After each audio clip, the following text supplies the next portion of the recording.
Hello, everyone. Today, me and Alex W. Cherry, that is his on Twitter, all lowercase, have a fantastic conversation.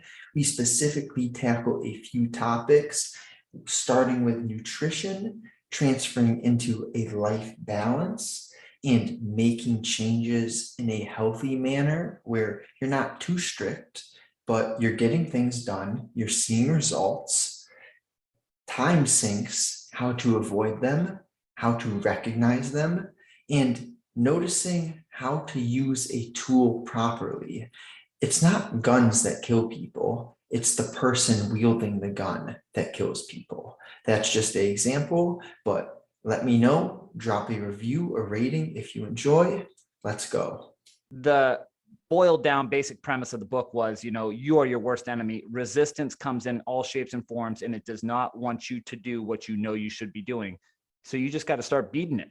And that's essentially what I did. That little voice in your head that chirps away, you're your own worst critic at the end of the day. And once you come to terms with that, amazing things start to happen because you don't fear the public criticism anymore, because once you realize it's all you're projecting these criticisms. It's like, screw that, man. Let's just see what I can do. It's that differentiation between your ego and your higher self. The ego is that bitch voice, but our higher selves do know what we're supposed to be doing, the inner potential that we have. And then that voice just tries to hold us back, give us any and every excuse not to take action. And once you recognize that voice, it becomes so much easier. Oh my gosh. I don't know why my throat's killing me right now. That's all right, my friend. I have that happen from time to time again. I haven't had a sore throat in forever. And it's because I eat like copious amounts of honey all the time. I'm not quite sure. Like I eat that shit literally. It's a problem. 32 ounces in 3 days. It's nuts. I'm a huge fan of honey, and I was looking through your tweets. I saw that, and you reminded me. I went and had a spoonful right when I saw your tweet. And yeah, what you were kayaking when you had that honey with you as well? Oh yeah. It's my snack everywhere, man. Like when I go on the river, I take a bag of beef jerky and a thing of honey, and then a bunch of San Pellegrino. Like that's my stack right there, and life is good. Man, it's about getting back to nature and consuming these natural things. I just went and purchased some local eggs, 5 dozen, because trying to get on the all local flow. I'm not some fear mongerer, but hey, the way our government acts, I perceive, some scary things happening in the future. So yeah. And not only the government intervention, which I don't have zero faith in, but it feels really good to support local farmers, especially, and your local community, whatever you can buy local. I try to buy local, but another bonus to that is when you buy that local meat, you're buying meat that you know where it came from and you know how these animals were raised, which is a big bonus.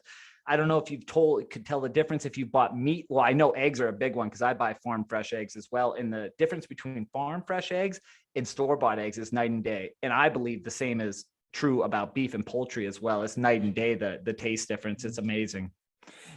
It's about the life that they lived. I think you can directly taste. I've seen these images where they're quote unquote cage free. And then I don't know if you've heard of Carnivore Aurelius, but I love that guy. And he posts a picture with all 3 different images, and they're so slick with their advertising. They claim cage free and they're just stuffed in a factory, like no room at all. So yeah, number one, we got to support the local people rather than the monopolies. And then number 2, it's like there is a complete difference in quality, and you don't really know until you try it. I'm just recently getting on the local eggs, and me and my mom, we are finding some local farms, going to get another freezer so we can buy whatever it is, a quarter cow, a half cow. But the monopolies, I do not want to support them, man. No. And again, it just feels good to be able to support local. But, I've been trying to eat some game meat as well.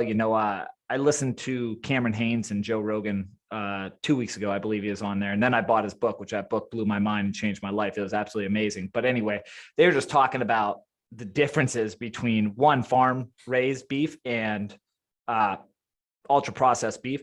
And then they were telling the difference between game meat and then the farm meat, and the night and day difference between game meat and regular meat, which is just cattle.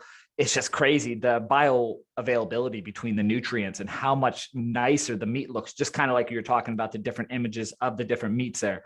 But it's crazy, my friend. You know, nutrition is a wild thing. And once you dive into it, for me at least, it's like Pandora's box, because you never stop.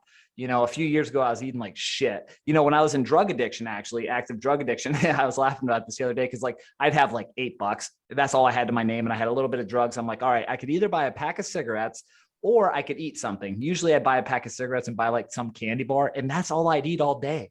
And I felt like dick.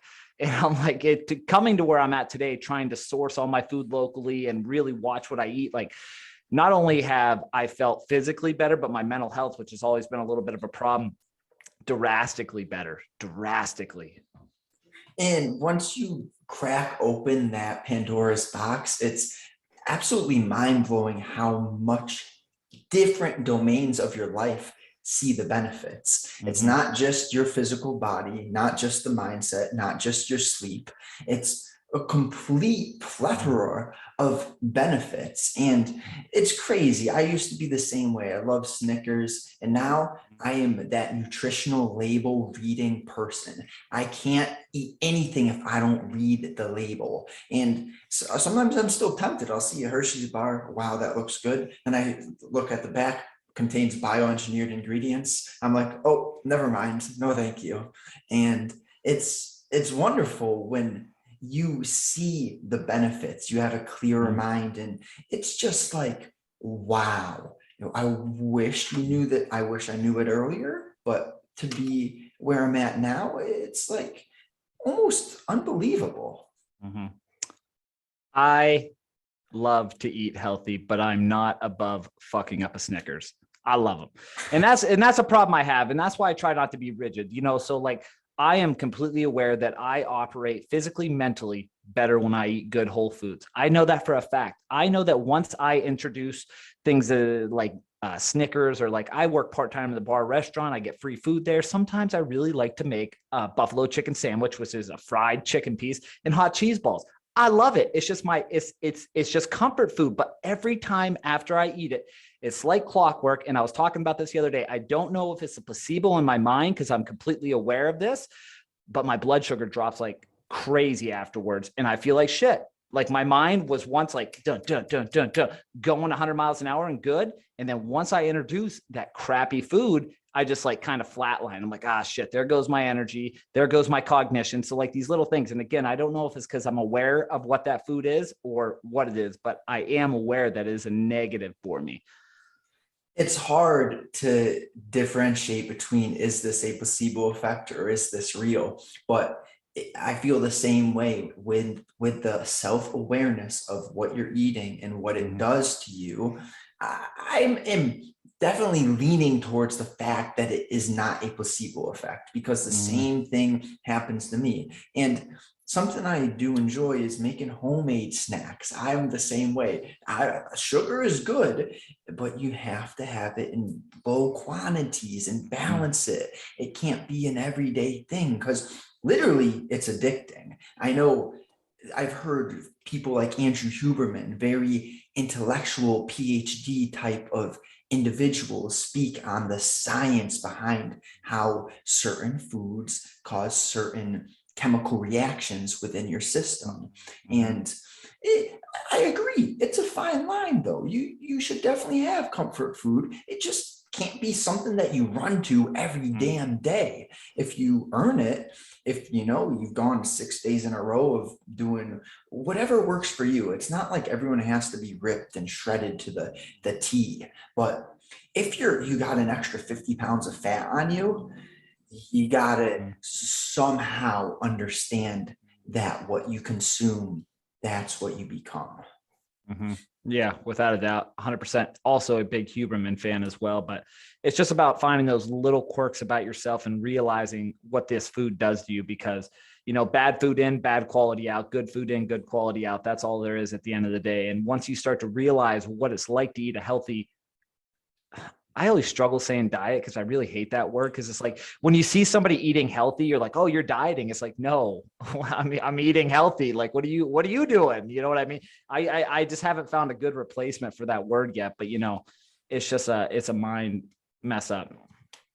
I kind of view it more as a lifestyle. It's Mm, a healthy lifestyle. And the word diet is just an ugly word because the way people use it and try to say, I'm going to diet for this many days.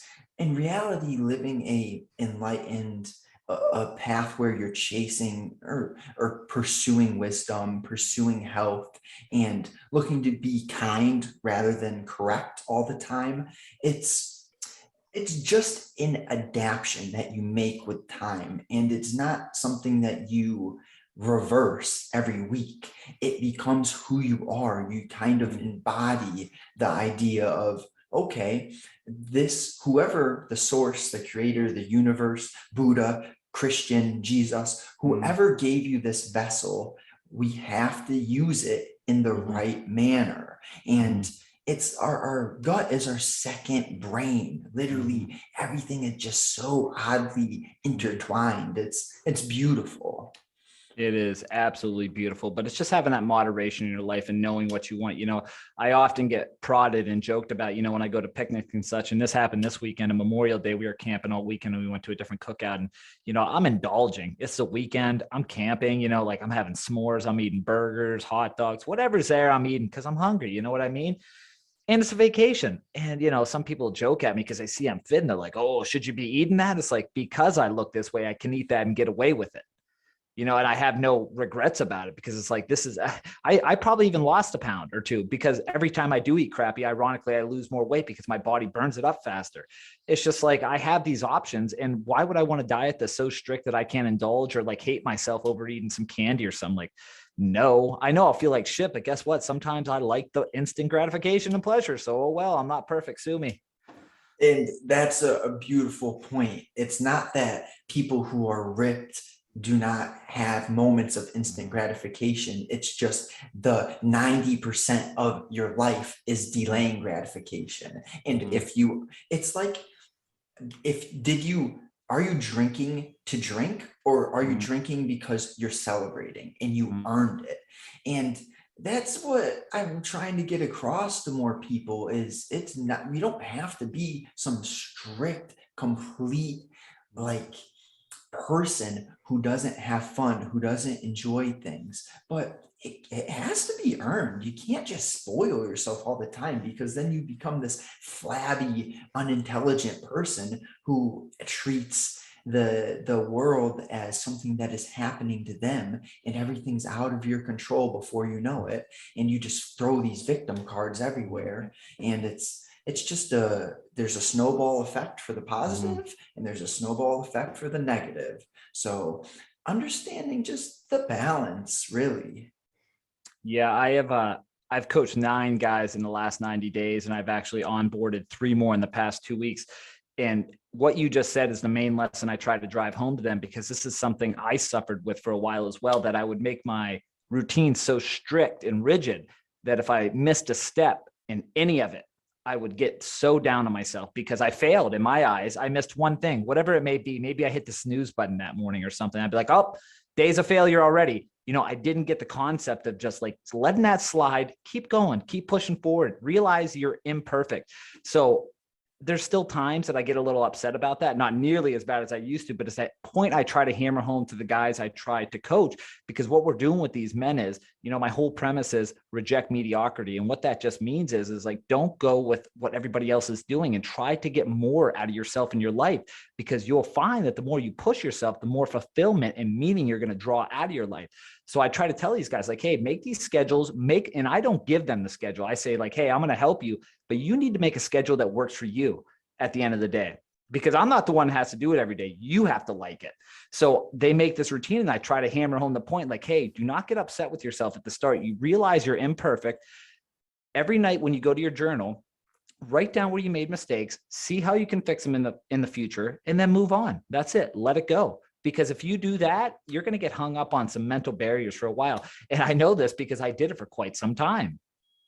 What are some of the most common mental barriers that they speak to you about? Because I'm interested in becoming someone who helps people grow myself as a coach. Just it's like our goal has to be to share the things that we struggled with because Mhm. they were horrible when we were struggling through them. So to actually be, we're not perfect, but we've at least pushed past to a certain point where we see the growth from our previous self to where we are now. So what are those common things that your clients are really struggling with on the mindset type of Well, approach? you just said it right there. It's mindset. Every single one of those 9 guys and the other 2 that I onboarded all have the similar problems where they did not think that they were able to live a better life than they were living. And then they doled out all different excuses, which is fine. You know what I mean? We're just starting, and their excuses were typically the same, like, oh, I don't have time for that. I have kids. This is going on.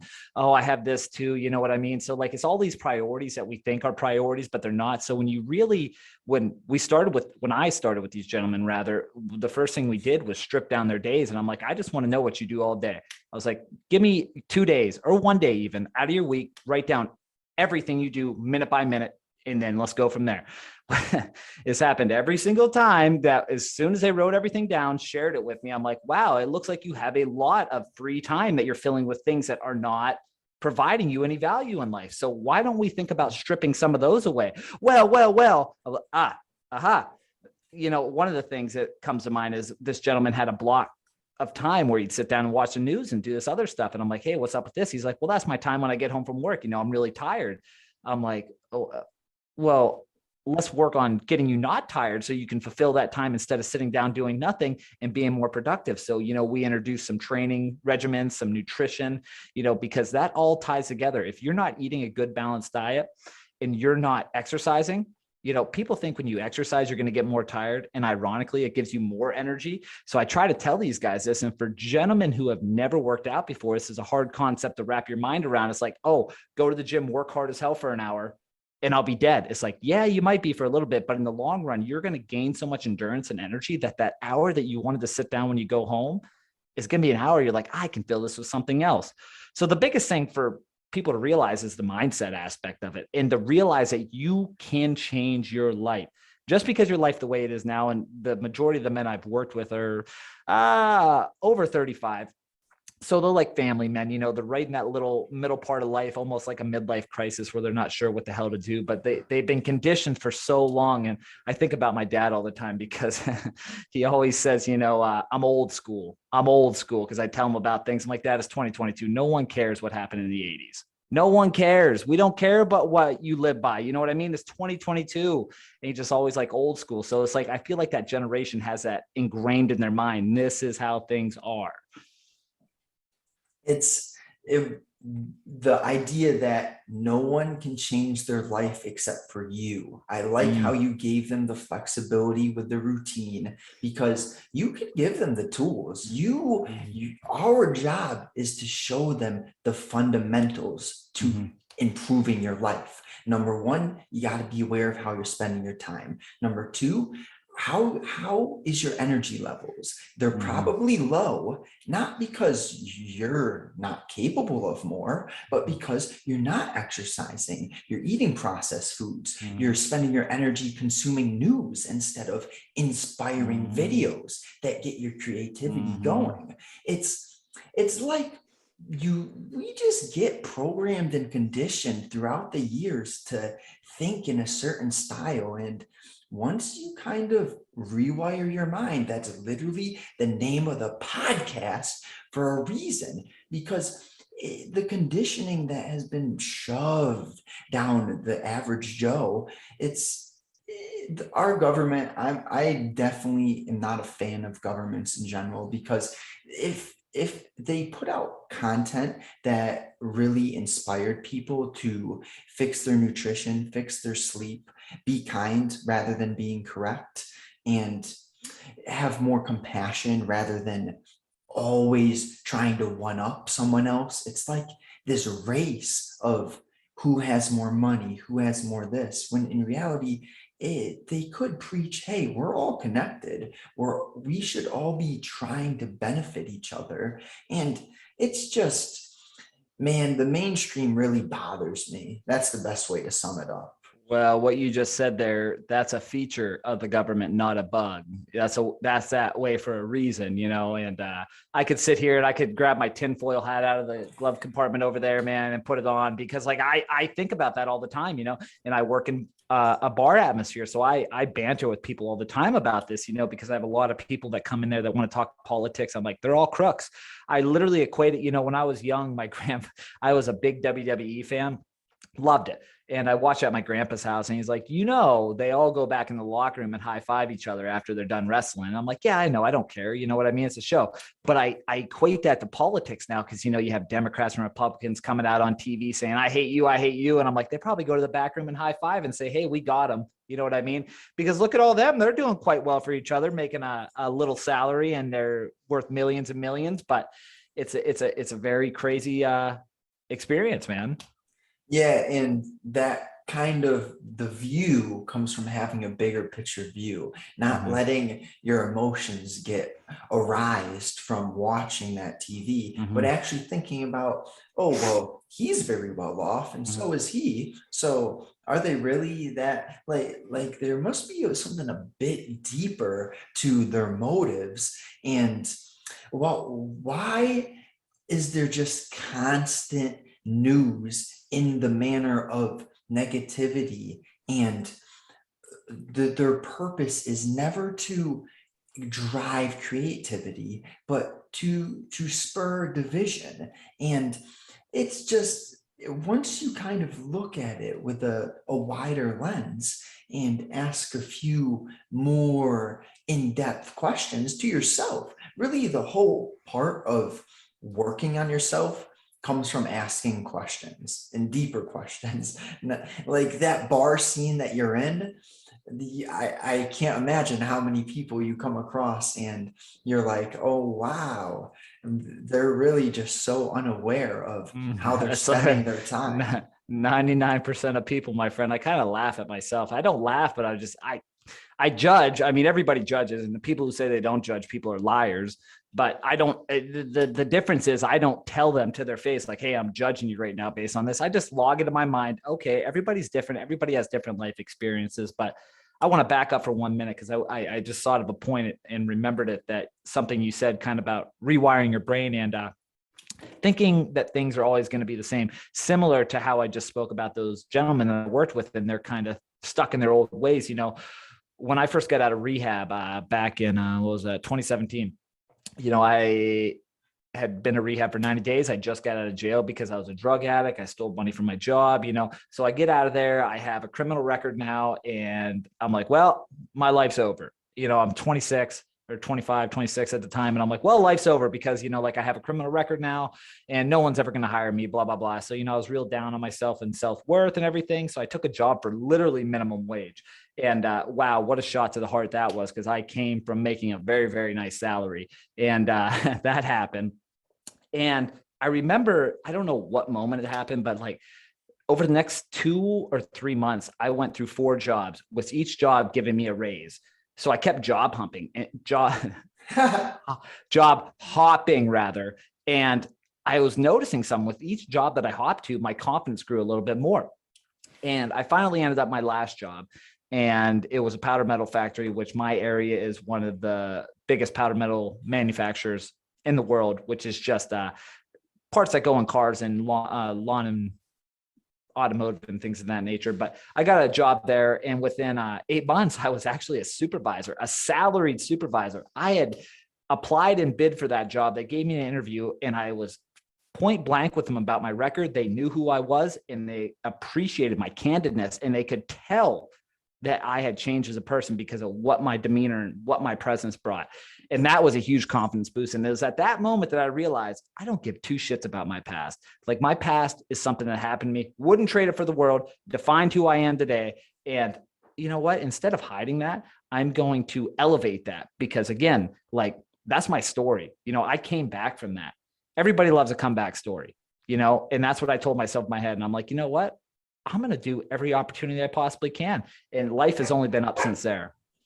And the correlation between your self-image and everyday life is huge. And I love how you're able to just completely embody your past rather than in there's a difference between running from your past and accepting that it's occurred. And now it's you have stacked the lessons. You've learned so much from the person you used to be, and now where you're at today, it's like a complete 180. So that kind of makes me curious. What was a few of the beginning changes that you had to implement?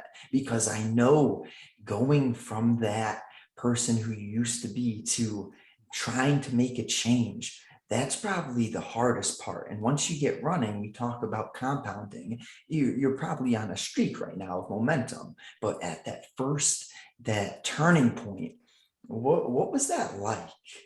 The turning point when like I got out of rehab and restarted my life, that point. Yeah. Oh yeah, man.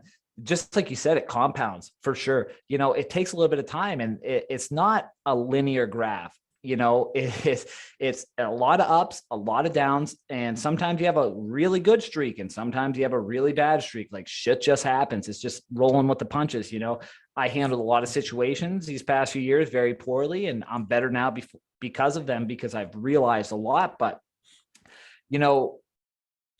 building your confidence back in anything, whatever happens to you in life, say you have no confidence at all. A problem with me is I've always suffered with needing instant gratification, which kind of led me to drug addiction and, abusing drugs and alcohol, because I love the instant gratification. And that's what drifted me towards harder drugs, because the instant gratification was faster.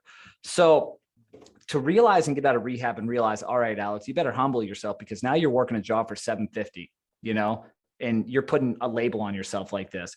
And then with each job, the momentum grew, my confidence grew a little more. Now, again, I don't have the greatest confidence at this time because I'm freaking 26 and I lived on my own for 6 or 7 years. And now I had to move back with my parents, and that wasn't enjoyable, living back at home when you're 26, and like all these things that happen and all this adversity.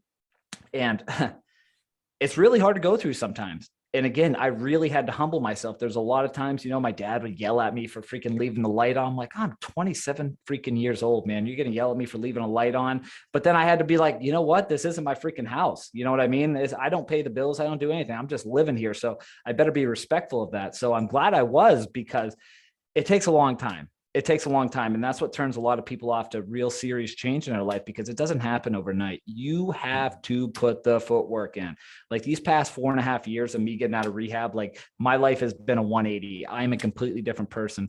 People I used to serve at the other bar I used to work at see me 5-6 years later now. And they're like, wow, you're unrecognizable, because I have muscles now and I'm not like some scrawny little drug addict. You know what I mean? They're like, you changed. I'm like, yeah, I freaking hope so. The person I was before sucked, So it's like, what the hell? But what comes along with that is like, you don't relate to I don't relate to a majority of the people I used to hang out with. And that includes the friends I grew up with, who I was best friends with for 10 years.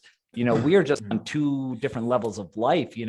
I work at a bar in the middle of town. I see my buddies come in there sometimes. We're freaking 10 years ago, we were going to the bars, bar hopping. I'm done. They're still doing the same thing. And it really opens my eyes. It's like, wow. And I don't say it to them because it's not my place. It's like, wow, you're still in that same cycle of like Monday through Friday sucks ass. But guess what? Friday, Saturday, Sunday, we drink. Monday, we do it all over again. So it's just like, no, thank you.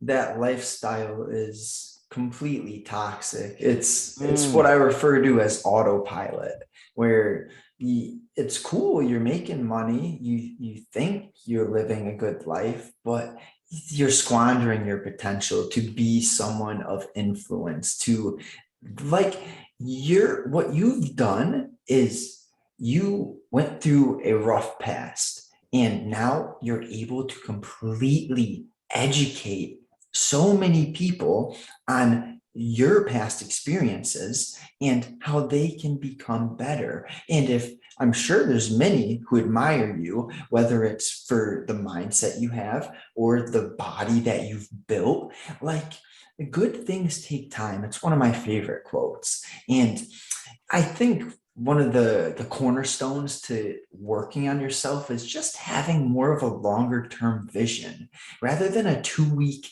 instant gratification vision. The Once we can get away from instant gratification, I really think that's one of the most harmful things for human beings. Whether, I don't know if you've heard of the idea of dopamine detox. I just looked into it recently. Did it this weekend. And and it makes such a difference if you become aware of how the scrolling and the artificial dopamine affects your motivation. I always say that motivation is bullshit, but now I'm realizing actually motivation is completely real, but you have to learn how to cultivate it and protect your motivation rather than if you fry your dopamine receptors with anything instant. If it's porn, if it's drugs, if it's too much social media, constant likes, constant follows, it's not the same thing as going for a 5 mile run or doing an hour of a weightlifting session. Like once we learn to delay gratification, it's not easy, but anything worth having isn't easy. And it's the beauty in perseverance and knowing what you went through to get to where you are now makes it so much better. Like I'm 100% sure you wouldn't redo your past because your past is just full of lessons. Yeah, and that dopamine, what'd you just call it? I had a brain fart. Dopamine detox. Dopamine detox. I suppose I did that this weekend, Thursday to Sunday. I was camping all weekend, 72 hours, no cell phone. All I had was my girlfriend, my dog, and a few books. And that's what I did. And I'll tell you what, I went down, we stayed at actually, it's like a national park / dam. So we walked down to the dam, I sat there by the river, stared at the trees. We went on a lot of walks. We did a lot of outdoor activities all weekend, dude. And I'll tell you what, it was absolutely amazing. Yeah, the first night sucked without my phone. I'm not even going to lie. Like it was unenjoyable. It's like, oh shit, I have no service out here. I can't surf Twitter or like mindlessly scroll or do it, check my email, like do these dumb, tedious things. And then after the second day, I'm like, wow, I really like not having my phone. And I remember getting back Sunday evening and I could barely bring myself to like look at any of my notifications. Like I just didn't want to. I'm like, screw this phone. And that's how I've been all week, like I'm still on it and I time block times to get on it. But like, it's just like, once you realize what it's like the day or two after you quit like social media or your phone for a few days, and then you're like, wow, this is what life is like. I didn't realize how much of my life was getting censored by this dopamine that I was getting hijacked by mindlessly scrolling. I had to delete TikTok a few weeks ago, man, because like initially I was going to start posting videos on TikTok and then I didn't. I found myself like literally I'm like, I'm going to watch 5 minutes of TikTok. Well, 5 minutes turned into an hour and then an hour turned into 2 hours, dude. It sucks you in so hard. And I finally said like, I'm getting zero value out of this. Like it's literally just robbing me of my time. It's insane. And I am inspired by your 72-hour detox. That is something I need to do. And the idea of time blocks, fantastic. And I wouldn't even give myself 5 minutes on TikTok. There's certain things that after you do it once or twice, you say never again. And that's where I'm at with certain apps. And see, Twitter is beautiful at the same time because you are getting good information, but you have to recognize the potential time sink that it is. And just like you said, getting in nature, unplugging, that is what we're meant to do. We are spiritual beings in human bodies. We're not these artificial robots. And it's just we live at such a opportunity filled time. The idea that we can speak right now, have a beautiful conversation, technology is a blessing. Amazing. But we have to be the users of technology rather than allowing it to use and control us.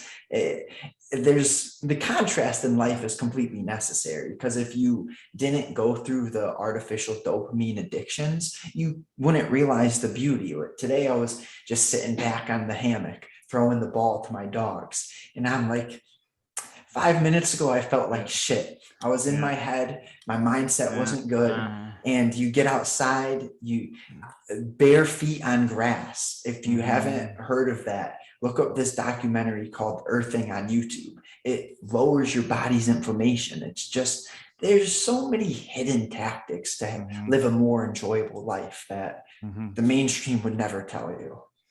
100%. You know, I'm still running off natural high from this weekend, you know, camping 3 days in the woods, no cell phone, just immersed in nature. And then Monday we went down the river, spent a whole day down there, jumped in natural water, natural flowing water, which is absolutely amazing. And like all these things coupled together, no shoes all day long on ground, stepping on gravel. Like, dude, I'll tell you what, I only got 6 hours of sleep on Monday to Tuesday.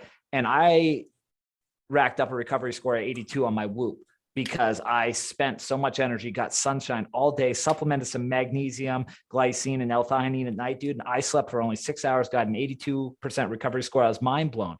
But to your point about social media, you know, I was actually having this, funny enough, I had this exact conversation with somebody at the bar yesterday, an older gentleman, I'd say he's in his 50s, and he was just bashing the shit out of social media. Because I was talking to somebody else about Twitter, because that's like the only platform I absolutely love. And I was talking to him about Twitter, and of course he had to chime in and say, I hate Twitter, it's nothing but crap on there, blah, blah, blah. I was like, yo, man, it's a tool like anything else, and it's about how you use it. You can use it like a shithead if you want. You're going to get shit results. That's at the end of the day. I don't use it like a shithead. Well, sometimes I do, because it's easy to go on wormholes. But for the most part, I curated my feed to information that is beneficial to me. So, and you see this in society all the time, you know, people want to blame the tool for what the user is doing. So social media is the devil because you use it like an idiot. Guns are evil because people use it like idiots. Well, we might as well go after forks because they make people fat, and then we'll spin to cars because they kill people. It's like, it's not the tool, it's the people. A hammer can be used to smash a nail and make a house, or it could be used to kill somebody. It's all about how you use it. So like, I pay no peace of mind, because I used to be a person who hated social media. And that's because I was just like, I was on Facebook looking what all my old classmates were doing. I'm like, oh, they bought a house. Oh, they have a family. Oh, they have this. I don't have any of that. That's depressing. Like, no, thank you. You know? So it's all about, at the end of the day, how you use any tool that you're using. That's just well said.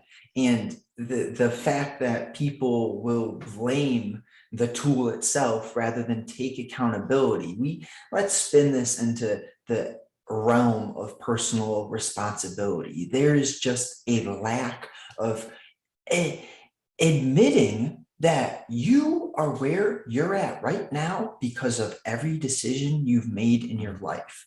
And think, okay, if you're not happy where you're at now, does stressing and self-pity and worry do anything at all for you? No. So maybe, like you've done, like I've done, curate your social media to people that inspire you. Like, I've learned so much from the creators that I consume their information, and it like literal routines and structure, ways to journal, ways to time block. Something recent I've been doing is working, because I know most people are distracted. We have short attention spans, but if you put a timer on your phone, 50, 75 minutes, you understand how to really do deep work. I didn't pull this out of thin air. I learned it from the email list that I consume. There's so much to be learned from people like you and others that are providing helpful content. And I was doing the same thing back in the day when I hated social media. I was looking at hot girls, looking at people who I wish my life was like them. And then you just get in this negative compounding cycle of a shit mindset. So it really, I think, all starts with the self-awareness. Like, okay, am I doing this and I'm doing this, so I feel bad about it? Take that note and change what you're doing. If something makes you feel bad or you have regret about something, you should probably cut it out of your life. Or like we mentioned earlier, maybe only do it 1 out of 10 times, like the Snickers example or whatever. Yeah.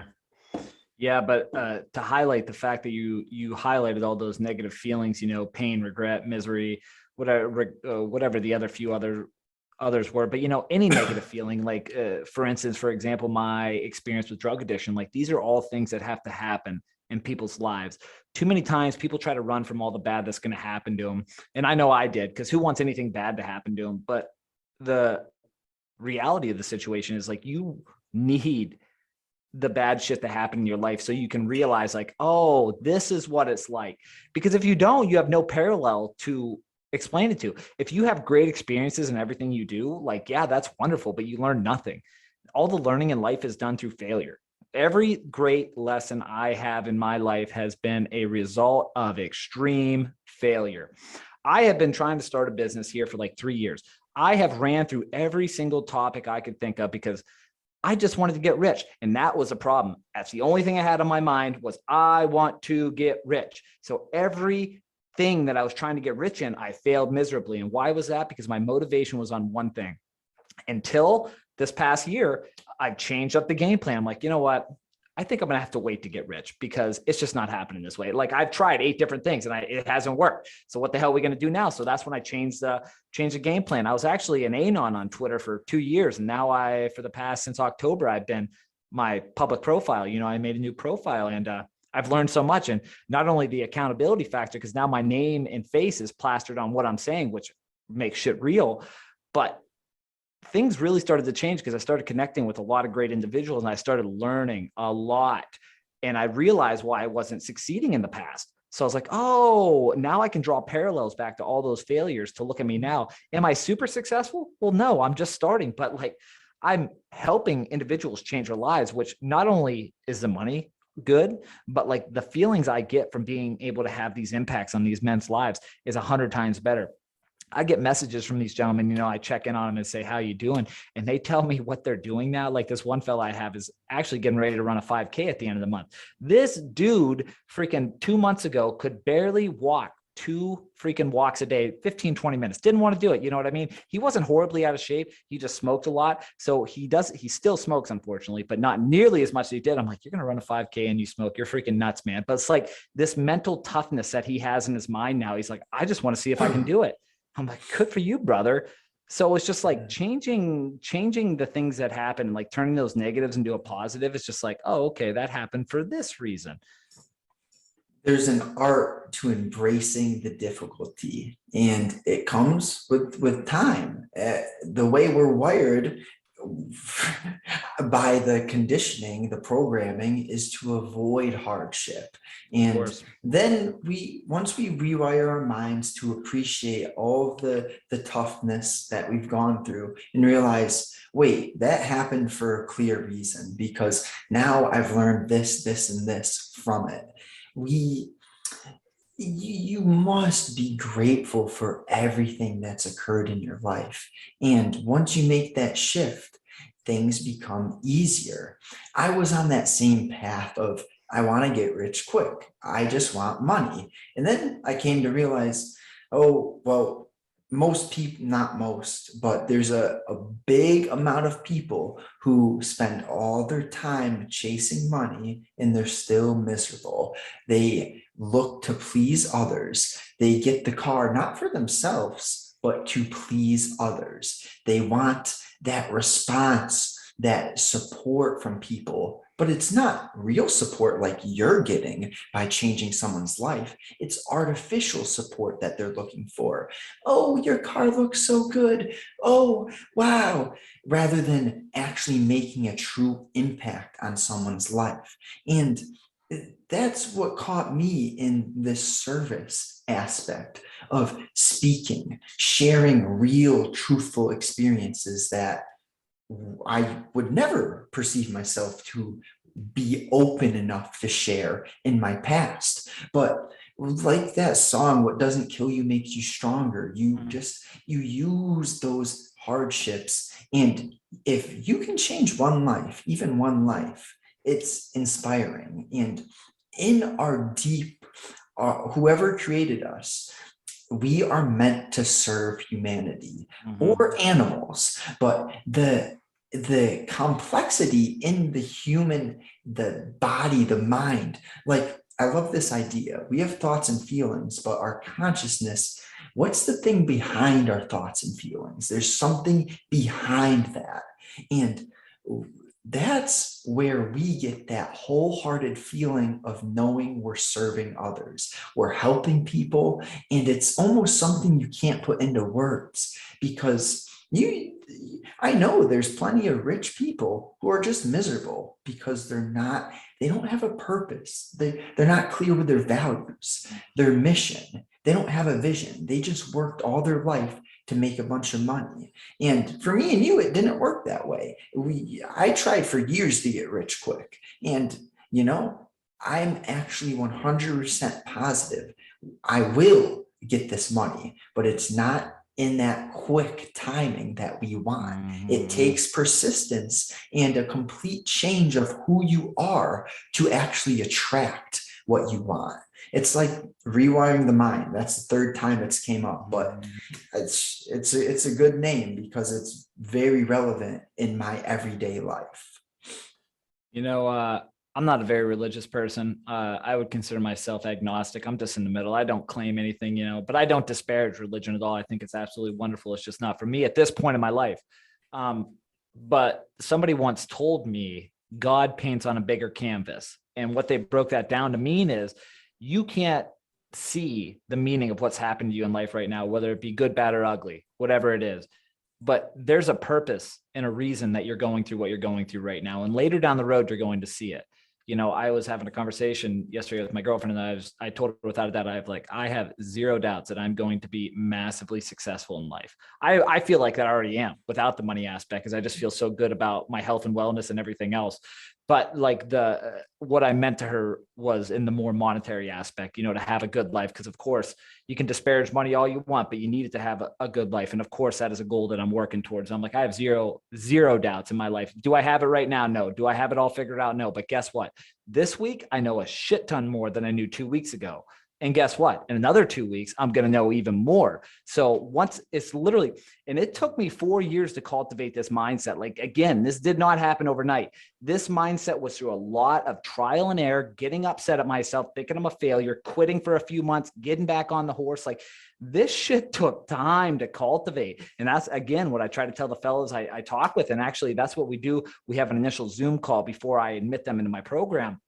And that's one of the questions I ask them, because I'm like, hey, if you're in this for instant gratification, you think in 8 weeks you're going to be completely healed and like better, like this isn't for you. You need to realize this is a long game, my friend. And by long game, I mean the rest of your effing life. What we're doing here, and I call my program the Foundations Program, because that's all I'm doing for you. I'm helping you lay down the foundation in your life that you can build upon. What you do past that process is on you, man. But you need to know this is a lifelong thing, and it doesn't stop until you die.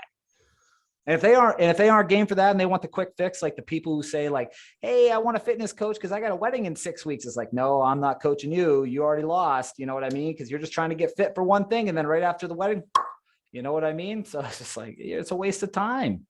Yeah, you said a lot that I really resonate with. The idea that you're looking to get fit in 6 weeks is just flat out a joke. And the blessing of doing your own program is, hey, you can say, no, I'm not working with that type of person, because there's going to be certain prerequisites in the perception of someone who actually has the potential to cultivate a strong mindset, to cultivate that success. And going back to what you said earlier, you are successful, my friend. Right now, you know it. And just because you're not rich yet doesn't mean it's not coming your way. It's that 10-year vision. And just like the 4 years that it took to cultivate the mindset, nothing great happens overnight. And as long as you are clear with that vision, mission, values, and purpose, good things are going to occur. And I'm on the same path. It's like, I've realized it's not coming tomorrow. It's not coming the next day, but it is coming. So what do I have to do? Like your program, focus on the fundamentals, the basics. We've already clarified that, but people think that success is so complicated, and to each individual, you go through different experiences. All our minds work a bit different, but do we all have limiting beliefs? Yes. Do we all have negative self-talk that must be eradicated? Yes. Do we all have specific innate desires? Yes. But as long as you're learning, like you said, you've learned much more in the past 2 weeks than you knew before. That's the art of this. It's having that long-term vision. Everything gets better with patience, persistency, and really, from all the podcasts I've listened to, Jordan Peterson, Joe Rogan, Chris Williamson, people who are in good shape, their minds are healthy, their finances are healthy, their families are amazing. They focus on the fundamentals. They have a routine. They value their sleep, nutrition, exercise, meditation, read books, don't consume bullshit. It seems simple, but it's not easy to be consistent. I'd say 3 of my top 5 heroes. Maybe not top 5, but whatever. They're 3 people that I really look up to: Joe Rogan, David Goggins, Cameron Haynes. All 3 of those guys have a similar story where they grew up like shit. They had a lot of adversity in their life. They cranked out reps left and right at what they wanted to get good at. They got good at it and they were successful. And that's the template, you know what I mean? And that's my template. Like, I grew up, my childhood wasn't the greatest ever. You know what I mean? I've had a lot of adversity, even my teenage and middle-aged years, but like, here I am now cranking out the reps, and that's all it takes. I think a lot of the time people get upset and discouraged because, like, they're at the starting point. They're like, fuck this starting point. This sucks. You know what I mean? Like, we have to do all this work now. But it's like, yeah, you got to do the work. But guess what? The journey is the best part. I think about any time that my friends and I went on a road trip, specifically after we graduated. We drove down from Pennsylvania to South Carolina to Myrtle Beach. And that's probably like a 13-hour drive. 5 guys, 5 18-year-olds in a freaking Dodge Neon. I never had more fun in my freaking life on that car ride. And I would say the car ride there was more fun than time at the beach. I have more memories from the car ride, and it's a perfect analogy for life, that the journey is where all the great happens in life, not the destination. Because once you get to the destination, you're like, well, I just want to go somewhere else. It's all in the journey. And there's an art to learn how to appreciate the journey. And I'll be completely honest, I still have hard days, and I know you have hard days too. Yeah. But it's learning how to reduce the amount of hard days. In the past, they were much more common. And now it's like you have a hard thought, but you're so aware, you rewire that thought nearly immediately, using whatever tools or methods that you've learned through time from the mentors. And then you spend much more time in a blissful state of mind because of the work you've put in. And I think that's a beautiful way to sum it up. Like, this conversation was enlightening. I enjoyed your energy. I'm not too religious either, but I like the idea that we are spiritual beings in a human body. We're not human beings in a human body, because you can feel someone's energy. And sometimes people wear masks and it's hard to see through it. But once you've done your inner work to realize who you want to become and to cultivate a mindset that is enjoyable to live with, you feel the energy from other people. So if you have anywhere that you'd like to direct the audience, you could let them know right now. Yeah, the main platform that I'm on is specifically Twitter at Alex W Cherry, all lowercase. And yeah, I do all my posting on there. I'm not really on any other platforms. I found that Twitter seems to be the most not only beneficial, but the most educational. You know, I feel like the gold, as I would say, is on Twitter. So you can find me there. Thank you. Like you, you are very similar to the way I live my life. And I think that's the same thing with all the successful people, Goggins, Haynes, Joe Rogan. We're all gonna have differences, but the fundamentals, man, you just have to enjoy the journey. If the audience remembers anything from this, enjoy your journey. Learn how to look and view each day as growth, as work, rather than always pushing that finishing line somewhere else. Like you said, once you get to that destination, you're just going to push it somewhere else. So enjoy the journey. Thank you so much, Alex. And I'll be speaking with you in the future. Sounds great, brother. Thanks for having me. I appreciate you.